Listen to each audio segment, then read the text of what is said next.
नुकताच एक चित्रपट आला होता किंवा किंबहुना त्याही आधी अनेक चित्रपटांमध्ये तुम्ही खलनायकाची भूमिका केलेली आहे, ज्याच्यामध्ये तुम्ही राजकारणी रंगवलेला आहे. तर अशा वेळेला आम्ही ज्यावेळेला म्युझिकमध्ये रेफरन्स घेतो की बाबा रॉक असेल तर आम्ही एखाद्या गाण्याचा रेफरन्स घेतो, जॅज असेल तर वेगळ्या गाण्याचा रेफरन्स घेतो. तर तसं तुम्ही एखाद्या राजकारण्याचं वागणं बोलणं असं काही रेफरन्स घेतलेला आहे का कधी? मी तसंच कुठला अमुक एक राजकारणी बघून किंवा कोणाची नक्कल वगैरे असं कधी केलं. मी एक जनरल इमॅजिनेशनवर जास्ती भर देतो. हो, तुम्हाला बाजूला एक चांगला रेफरन्स दिसतोय. त्याबद्दल मी काय बोलावं? वाईट घ्यावं असं काय त्यांच्याकडे मला तरी अजून दिसलेलं नाहीये. कारण मी आज त्यांची आणि माझी ओळख जवळ 17-18 वर्षाची ओळख. अरे वा. त्यांचं पहिलं पिक्चर जेव्हा त्यांनी केलं होतं दैवत, त्याच्यात मीच हिरो होतो. त्याच्यानंतर त्यांनी नवरा बायको पिक्चर केलं होतं 85-86 ला. त्यात पण परत मीच हिरो होतो. त्यांचं बोलणं कधी नाटकी असं मला कधीच वाटलं नाही. काय असेल ते रोखतो. तुम्हाला या बाबतीत म्हणजे तुम्हाला हे चित्रपट काढण्याची म्हणजे आता तिसरं चित्रपट आता तुमचं येईल, तर ह्याचा काय पाठीमागे म्हणजे ह्याचा बेस काय आहे ह्याचा? काय ना, मला लहानपणापासून अशी एक आवड, म्हणजे अभिनयाची सुद्धा आवड आहे. खरं तर मी एल्फिन्स्टन टेक्निकल हायस्कूलला होतो त्यावेळेला आनंदाश्रमात संभाजी अशी एक नाटिका होती, ती सादर केली होती आणि इंटरेस्ट स्कूलमध्ये तर बेस्ट प्राईज मिळालं होतं. त्याच्यानंतर मी VGTI कॉलेजला गेलो तेव्हा एक अशीच नाटिका सादर केली होती 12:05. अच्छा. त्याच्यामध्ये माझी प्रमुख भूमिका होती, त्यातमध्ये सुद्धा मला बेस्ट प्राईज मिळालं होतं. तेव्हापासून असं वाटायचं की हा म्हणजे माझा ओढा जरा तिकडे जास्त होता. आणि मग पुढे मराठी ह्या विषयावर पहिल्यापासून प्रेम असल्यामुळे मराठी सिनेमा काढण्याचा डोक्यामध्ये आलं. परंतु एक आहे की अभिनेता काही होऊ शकलो ना, मी नेता होऊ शकलो. अर्थात हे अभिनेता आहे म्हणजे पोस्ट ग्रॅज्युएशन आहे यांचं, नेत्याचं वरचं आहे.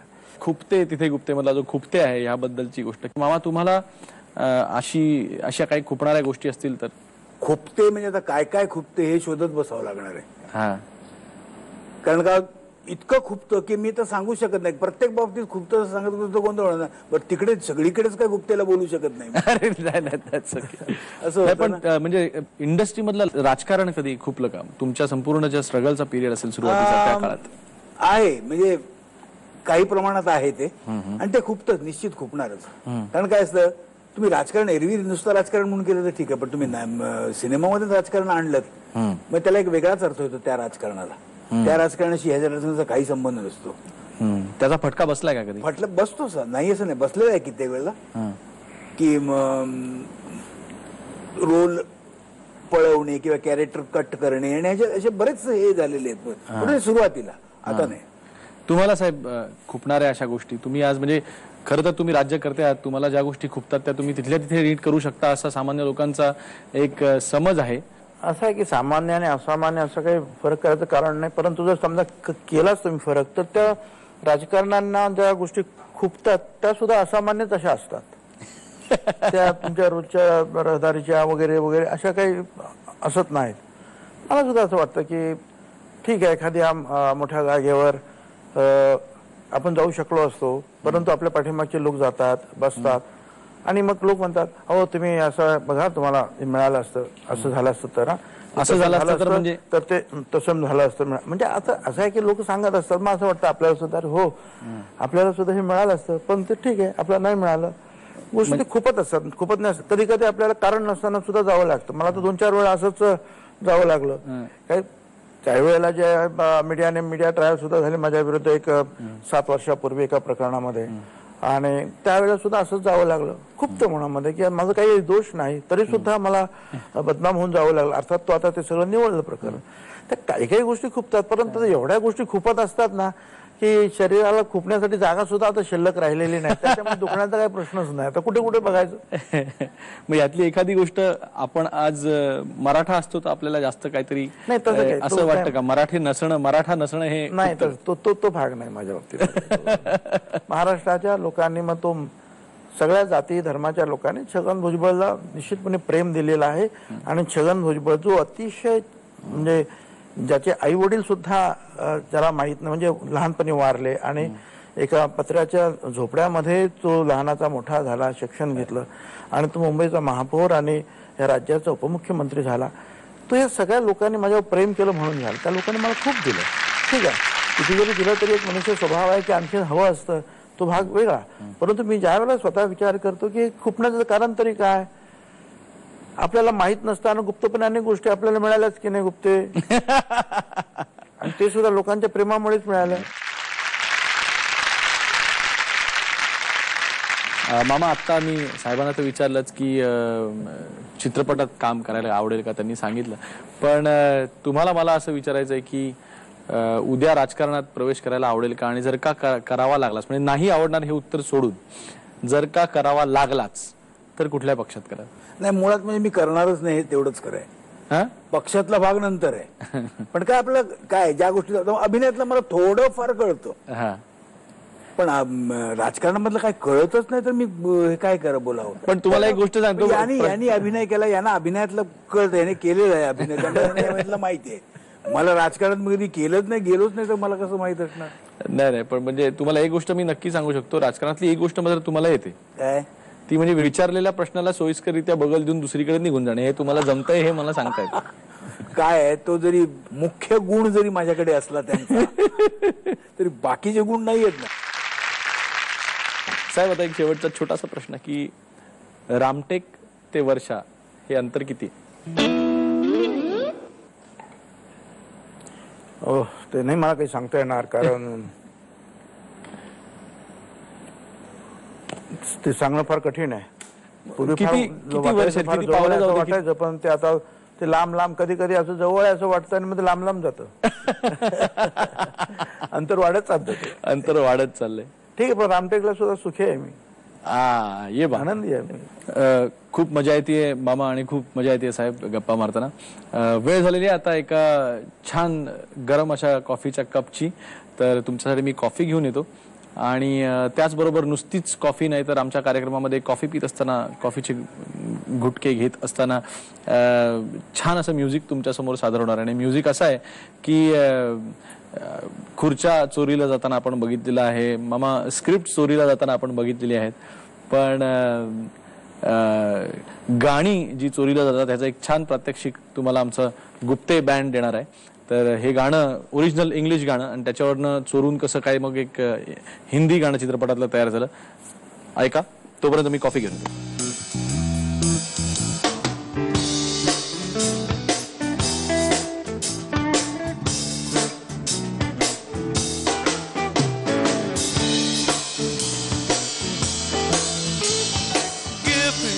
Kiss to build a dream upon, and my imagination will drive upon. Sweetheart, and all I ask from you now, a kiss to build a dream on. Give me a kiss to build a dream on, and my imagination will drive upon the kiss. Sweetheart, it's all I ask from you now, a kiss to build a dream on. पीले से इसमें नशा जिसने पिया वो तो पल में ही हंसा, हो थामा है रोका इसको किसने, ये तो बहता पानी, ये वो कैसी पहली है, ये कैसी पहली जिंदगानी.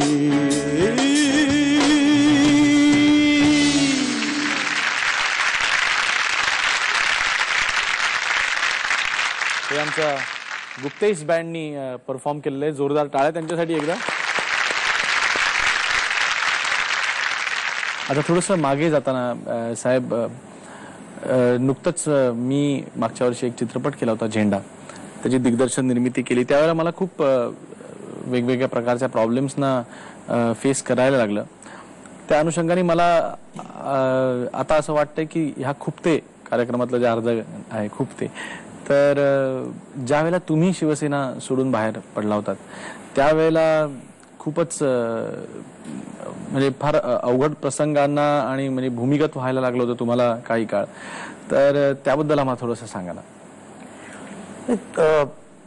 त्यावेळी परिस्थिती वेगळी होती आणि शिवसेना पक्ष सोडणं म्हणजे काही सोपी गोष्ट नव्हती. शिवसेनेतून बाहेर पडायचं याचा अर्थ जे आहे आपला जीव गमवायचा, असंच एक समीकरण झालं होतं. कारण त्यावेळेला ठाणे महानगरपालिकेमध्ये काही असे प्रयत्न झाले आणि त्याचे फार अतिशय म्हणजे काही लोकांना जे खरोखरच त्यामध्ये जे आहे त्यांचा जीव सुद्धा गेला. त्यामुळे मी ज्या वेळेला शिवसेना सोडून सुरुवातीला 18 आमदार घेऊन मी जेव्हा बाहेर पडलो त्यावेळेला ती परिस्थिती अतिशय शिवसेना अतिशय बलवान होती. म्हणजे असं मी म्हणणार नाही की आज नाही म्हणून आणि अतिशय तिखट अशी एक मिलिटंट फोर्स होता तो. त्यामुळे साहजिकच जे आहे सगळ्या बातम्या यायच्या आणि लोकांना सुद्धा वाटत होतं की आता काय होणार भुजबळांचं आणि त्याच्याबरोबरच्या लोकांचं काय होणार. जवळजवळ 12 तासाला आम्ही आमचा मुक्काम बदलत असू आणि अशा वेळेला बातम्या यायच्या की अमुक अमुक मुंबईवरून एवढे शिवसैनिक आलेले आहेत, ते तलवारी घेऊन आलेले आहेत, कोणी घोडे घेऊन आलेत. घोडे म्हणजे घोडे नव्हे, घोडे म्हणजे रिव्हॉल्वर, असं सगळ्या बातम्या वगैरे सगळ्या यायच्या. किंवा आणखीन इतर ठिकाणून लोक आलेले आहेत, आम्हाला शोधतायत वगैरे. आणि मग आमचा जो आहे तो सगळा दर 12 तासाने जे आहे या ठिकाणाहून त्या ठिकाणी जाण्याचा कार्यक्रम असायचा. अनेकांकडे जेव्हा त्यावेळेला मला फोनवरून ते वर्तमानपत्र सुद्धा माझ्याबरोबर संपर्क साधायचे त्यावेळेला मग मी सांगायचो की मी आता नाशिकमध्ये आहे आणि अमुक अमुक अमुक अमुक अमुक काही सांगायचो.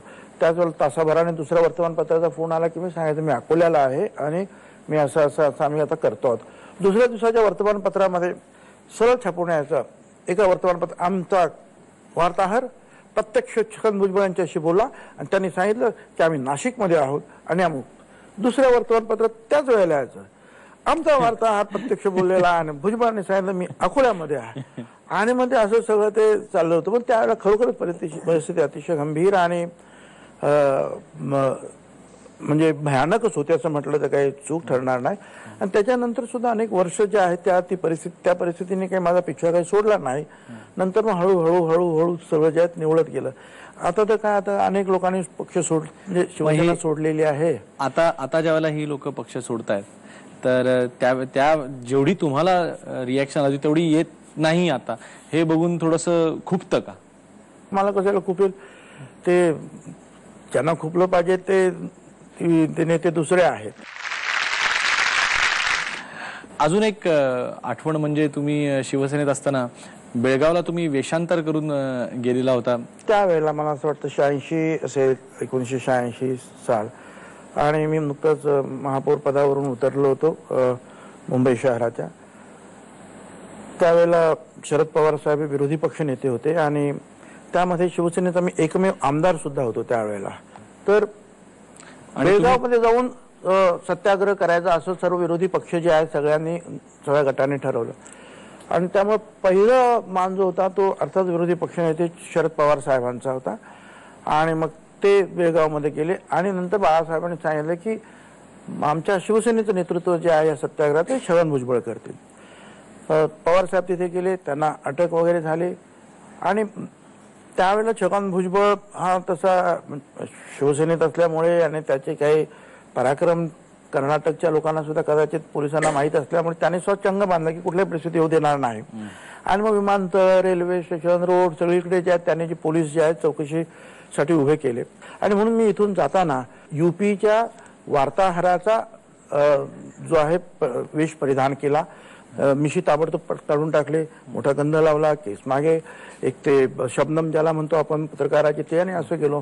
जाताना बाळासाहेबांकडे सुद्धा गेलो आणि बाळासाहेबांनी वहिनींनी मला अजिबात ओळखलं नाही. आणि मग त्यांना मी सांगितलं की मी असं आहे. तिथे गेलो, एअरपोर्टवर गेलो, एअरपोर्टवरून गोव्याला गेलो. गोव्याला एका सेक्रेटरीच्या घरामध्ये, तिथल्या गव्हर्नमेंट सेक्रेटरीच्या घरामध्ये मी थांबलो. पाठीमागून नलावडे म्हणून ज्या वेशभूषाकार ज्या आहेत ते आले आणि त्यांनी जे आहे मग मला पूर्णपणे एक शेख, इक्बाल शेख वगैरे असं नाव देऊन ती दाढी वगैरे, कोट, थ्री पीस सूट असतो तो, आणि हातामध्ये पाईप वगैरे, आणि पाईप बनवण्याचा कारखाना बेळगावमध्ये काढायचा अशा रीतीनं गोव्यामध्ये निघालो. बरोबर बेळगावचा परंतु मुंबईत काम करणाऱ्या एका पाईपच्या कारखान्यामधला एक आमचा शिवसैनिक त्यावेळेचा तो बसला. तो त्या भाषेमध्ये बोलायचा की हे पाईपचा कारखाना काढायला चाललेले आहेत इक्बाल शेठ. आणि असं आम्ही जे आहे त्या गोव्यामधून बेळगावच्या उलट्या रस्त्याने गेलो आणि मी ते एका गुजराती उद्योगपतीच्या घरामध्ये थांबलो आणि तिथून मग जिथे जमायचं होतं तिथे लक्षावधी लोक जमलेले होते. तिथे मी खऱ्या विषयामध्ये गेलो आणि मग तिथून एका चौकातून दुसऱ्या चौकात जाईपर्यंत प्रचंड लाठी हल्ला पोलिसांनी केला. त्यामध्ये अनेक शिवसैनिकांची डोकी फुटली, गोळीबार सुद्धा झाला. 6-7 लोक त्या गोळीबारामध्ये ठार झाले. दोन्ही चौकामध्ये शिवसैनिकांच्या रक्ताचा सडा पडलेला होता. परंतु मी शेवटपर्यंत जो आहे त्या चौकामध्ये पोहोचलो शिवसेनेचा झेंडा वगैरे घेऊन. नंतर खूप मारहाण मलाही झाली. बसमध्ये टाकलं, बस पोलीस स्टेशनकडे निघाली. मध्येच मग आम्ही म्हटलं की चला कुणाला येतं काय बस चालवता. शिवसैनिक एक म्हणाले आम्हाला येते म्हणून. म्हटलं जे कोणी ड्रायव्हर होता ढकला बाहेर आणि चला आता कोल्हापूरला घेऊन बस महाराष्ट्रामध्ये. अर्थात ते काही शक्य नव्हतं, पण ते मुलांनी ज्या शिवसैनिकांनी त्यांना बाहेर ढकललं, बसचा ताबा घेतला आणि कोल्हापूरच्या दिशेने निघालो.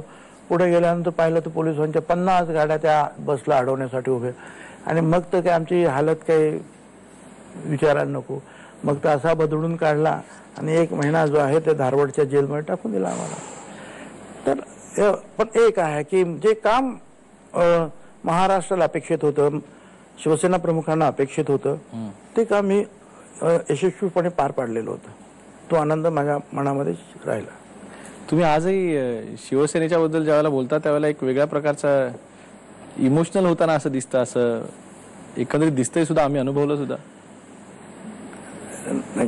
गुप्ते जे असं आहे ना की 25 वर्ष त्या पक्षामध्ये काम केलं बाळासाहेबांच्या नेतृत्वाखाली आणि जीवाभावाचे अनेक शिवसैनिक तिथे मला भेटले.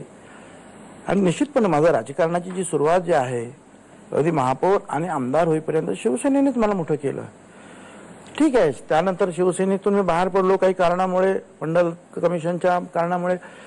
बाळासाहेबांची माझी तुतू मैमाई झाली, भांडण झालं. शिवसेनेने सुद्धा म्हणजे अर्ध आयुष्य शिवसेना मोठी करण्यामध्ये गेलं माझं आणि अर्ध आयुष्य जे आहे शिवसेना छोटी करण्यामध्ये मला लढावं लागलं. अर्थात त्याच्यामुळे काही शिवसेना छोटी झाली असं काय म्हणणार नाही मी, परंतु हे आयुष्यामध्ये घडतं. परंतु तरी सुद्धा ते जे आहे दिवस आणि त्या लढाया आणि ती माणसं आयुष्यामध्ये आठवत तर राहतात आपल्याला. प्रश्नच नाही. आता सांग मला की मोठा नट कोण आहे? म्हणजे जो माणूस वेशांतर केल्यानंतर तसं ओळखू सुद्धा येत नाही आणि इथपर्यंत जातो. अच्छा अच्छा. म्हणजे मला सांग आता कोणाचं हे जास्ती आहे नट म्हणून? नाही, मला तेच भावलं. बरं मला वाटलं तुम्ही झालं. म्हटलं की शिवसेनेच्या आठवणी त्यांना गदगदून आलं हे सांगताना तुम्ही म्हणताय की नट कोण आहे म्हणून. हा, नट तसे नाही. अच्छा, तसं नाही, तसं नाही. वेशांतर करून जे घुसलेत आणि ते पत्ता सुद्धा लागत नाही नाही, लोकांना. प्रश्नच म्हणजे निश्चित म्हणजे हा ऍक्टिंगचाच भाग झाला ना. नाही नाही, प्रश्नच बरं झालं ते आले नाहीत इंडस्ट्री म्हणून, नाही तर बरेच लोक आमच्यापैकी घरी बसले असते.